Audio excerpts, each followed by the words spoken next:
السلام علیکم ناظرین، امین ہند میں آپ کا پھر سے ایک بار خوش آمدید۔ ناظرین، کیا آپ جانتے ہیں کہ جو غزوہ اسرائیل کی ٹکر لینے پر آمدہ تھا، وہ غزوہ کی آبادی تقریباً صرف 20 لاکھ افراد پر مشتمل ہے، اور اس علاقے کی لمبائی 41 کلومیٹر جبکہ چوڑائی 10 کلومیٹر ہے۔ اس کی اطراف بحیرہ روم، اسرائیل اور مصر سے منسلک ہیں۔ غزوہ اور اسرائیل کے مابین حالیہ کشیدگی کئی برسوں میں ہونے والے بدترین تشدد ہے، جس نے اقوام متحدہ کو بڑے پیمانے پر جنگ کی وارننگ دینے پر مجبور کیا۔ سینسیٹ کی مشرق وسطی کے جنگ کے دوران اسرائیل نے ماضی میں مصر کی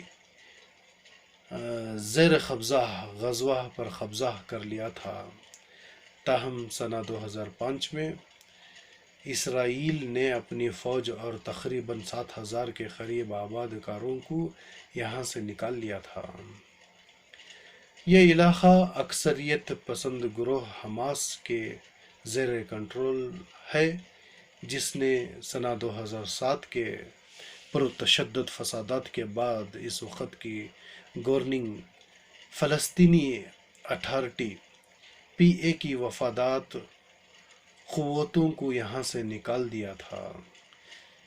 ناظرین، ایک عجیب و غریب خبر ہے۔ عموماً بیٹے کی خواہش رکھنے والے معاملے سامنے آتے ہیں، لیکن مدھیہ پردیش کے ضلع بڑاوانی کے جلوانیا تھانہ علاقے میں اس کے برعکس ایک عجیب و غریب معاملہ سامنے آیا ہے، جہاں بیٹی پیدا نہ ہونے سے ناراض خاتون نے اپنے نوزائیدہ بیٹے کو کنویں میں پھینک کر مار ڈالا۔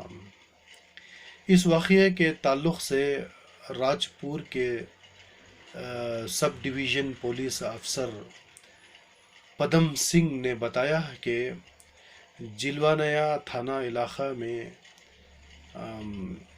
تھانسا نگوی گاؤں کے 28 سال للتا بائی کو اس کے نوزائیدہ بیٹے کے قتل کے الزام میں کل شب گرفتار کر لیا گیا۔ انہوں نے بتایا کہ للتا بائی اور اس کے شوہر کالو کے پہلے سے ایک 4 سالہ اور 2 سالہ بیٹے ہیں۔ اسے حاملہ ہونے پر بیٹی کی خواہش تھی، لیکن ایک ہفتہ قبل اسے ایک بار پھر بیٹا پیدا ہو گیا۔ ناظرین، ملک میں کووڈ-19 کے مریضوں میں میکرومائکوسس بلیک فنگس کے بڑھتے ہوئے معاملات کی وجہ ماسک میں نمی تصور کیا جا رہا ہے۔ سینئر امراض چشم ڈاکٹر ایس لال نے آج یو این آئی کے ساتھ بات چیت میں کہا ہے کہ میکرومائکوسس بلیک فنگس نامی اس بیماری کے ہونے کے پیچھے طویل عرصے تک کیا گیا ماسک کا استعمال ہو سکتا ہے۔ ناظرین، ماسک پر جمع ہونے والے گندگی کے ذرات کی وجہ سے آنکھوں میں فنگل انفیکشن ہونے کا اندیشہ ہوتا ہے۔ ماسک میں نمی سے اس قسم کا انفیکشن ہو سکتا ہے۔ ناظرین، جب ڈاکٹر لال نے بتایا کہ آئی سی یو میں داخل ہونے والے کووڈ-19 کے مریض کو طویل عرصے تک علاج کے وقت آکسیجن لگائے۔ ناظرین، آکسیجن لگائے جانے کے وجہ سے بھی فنگل انفیکشن ہو سکتا ہے۔ انہوں نے بتایا کہ کورونا کے مریض کو اسٹیرائڈز کی زیادہ خوراک دی جاتی ہے، پھر مریض کی شوگر کی سطح میں اضافہ ہونے سے اس طرح کے انفیکشن میں اضافہ کا ایک بڑا اندیشہ رہتا ہے۔ اسی طرح ناظرین، دارالحکومت دہلی میں گزشتہ 24 گھنٹوں کے دوران کورونا وائرس سے 7,200 88 مزید مریض صحت یاب ہو گئے، لیکن اس عرصے کے دوران 252 مزید مریضوں کی موت ہو گئی۔ راحت کی بات یہ ہے کہ صحت مند لوگوں کی تعداد نئے متاثرہ افراد کی تعداد سے زیادہ ہے۔ اس عرصے کے دوران نئے معاملوں کی تعداد 3009 رہی۔ دارالحکومت میں نئی معاملوں کی مقابلے میں صحت یاب ہونے والے افراد کی تعداد میں اضافے کی وجہ سے دہلی میں جمعہ کو سرگرم معاملات 4531 اور کم ہو کر 35,683 رہ گئے۔ دہلی کے محکمہ صحت کی طرف سے آج جاری کردہ بلیٹن کے مطابق اس عرصے کے دوران 3009 نئے معاملوں کی آمد کے بعد متاثرہ افراد کی تعداد بڑھ کر 14,12,959 ہو گئی ہے، جبکہ کورونا سے 7,288 افراد کے صحت یاب ہونے کے بعد مجموعی طور سے صحت یاب ہونے والوں کی تعداد بڑھ کر 13,54,445 ہو گئی ہے۔ ناظرین، اس عرصے کے دوران 252 مزید مریضوں کی موت کی وجہ سے ہلاکتوں کی تعداد 22,831 ہو گئی۔ دارالحکومت میں اموات کی شرح محض 1.61% ہے۔ مرنے والوں کے معاملے میں دہلی تیسرے نمبر پر ہے۔ گزشتہ 24 گھنٹوں کے دوران دارالحکومت میں 63,190 نمونوں کی جانچ کی گئی تھی۔ حاضرین، reserve bank of India RBI 31 March کو ختم 9 ماہ کی مدت کی سرپلس رقم میں سے 99,122 کروڑ روپے مرکزی حکومت کو دے گا۔ RBI کے ڈائریکٹر کی مرکزی بورڈ کی میٹنگ میں آج اس تجویز کو منظوری دی گئی۔ RBI سود کے طور پر اور دیگر ذرائع سے مواصل آمدنی میں سے بورڈ کی جانب سے منظور رقم مرکز کو دیتا ہے۔ دہلی کانگریس نے وزیر اعظم نریندر مودی پر حملہ کرتے ہوئے کہا ہے کہ وہ بات سننا نہیں چاہتے، محض اپنی سناتے رہتے ہیں، اور اس کا نتیجہ ہے کہ ملک شدید بحران میں ہے۔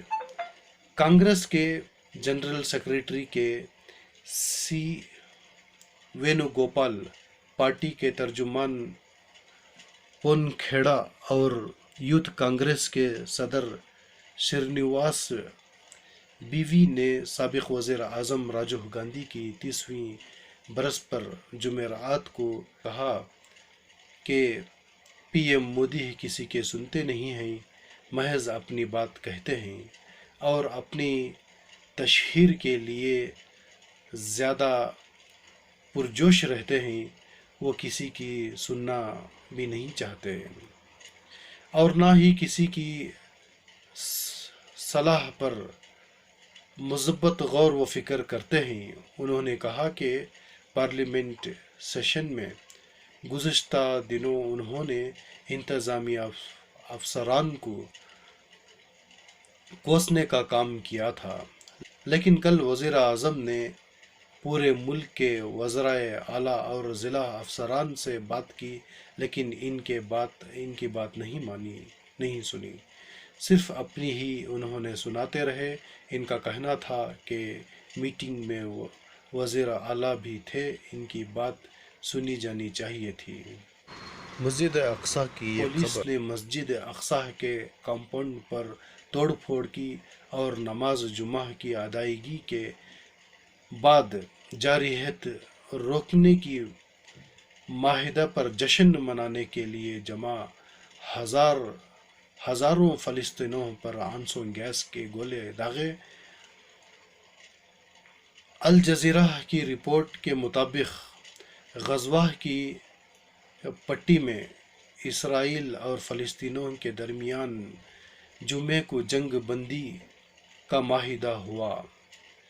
ناظرین، لیکن مقبوضہ بیت المقدس میں کشیدگی برقرار رہی، جہاں اسرائیل پولیس نے مسجد اقصیٰ کے کمپاؤنڈ پر توڑ پھوڑ کی اور نمازیوں پر آنسو گیس کے شیل فائرنگ کیے۔ معاہدے کے بعد غزہ اور مقبوضہ علاقوں میں ہزاروں فلسطینی سڑکوں پر نکلے اور خوشی کا اظہار کیا۔ دوسری جانب اسرائیل کی پولیس مقبوضہ بیت المقدس کے اولڈ سٹی میں مسجد اقصیٰ کے کمپاؤنڈ میں توڑ پھوڑ کی۔ ناظرین، ہندوستان کے سابق وزیر اعظم بھارت رتن راجیو گاندھی کی 30ویں برس کے موقع پر جمعہ کو انڈین یوتھ کانگریس کے ذریعے ضرورت مند لوگوں کو راشن تقسیم کی گئی، خون عطیہ کیمپ منعقد کیا گیا اور کورونا وبا کے سبب یتیم ہوئے 20 سے زائد بچوں کو مالی امداد فراہم کی گئی۔ ناظرین، ہندوستان کے سابق وزیر اعظم بھارت رتن راجیو گاندھی کی 30ویں برس کے موقع پر جمعہ کو انڈین یوتھ کانگریس کے ذریعے ضرورت مند لوگوں کو راشن تقسیم کی گئی، خون عطیہ کیمپ منعقد کیا گیا اور کورونا وبا کے سبب یتیم ہوئے 20 سے زائد بچوں کو مالی امداد فراہم کی گئی۔ ہندوستان بائیوٹیک نے کہا کہ وہ ساتھی گجرات کے انکلیشور میں واقع اپنے ذیل ادارہ پلانٹ میں کووڈ-19 ویکسین کی مزید 20 کروڑ خوراکیں تیار کرے گی۔ اس کے ساتھ ہی کمپنی کی کل سالانہ پیداوار 1 ارب خوراک یعنی 90 کروڑ سے زیادہ آس پاس تک پہنچ جائے گی۔ کمپنی کے جوائنٹ مینیجنگ ڈائریکٹر سچترا ایلا کے مطابق ہندوستان کے اگلے 4 ماہ میں کام میں تیزی آنے کی امید ہے۔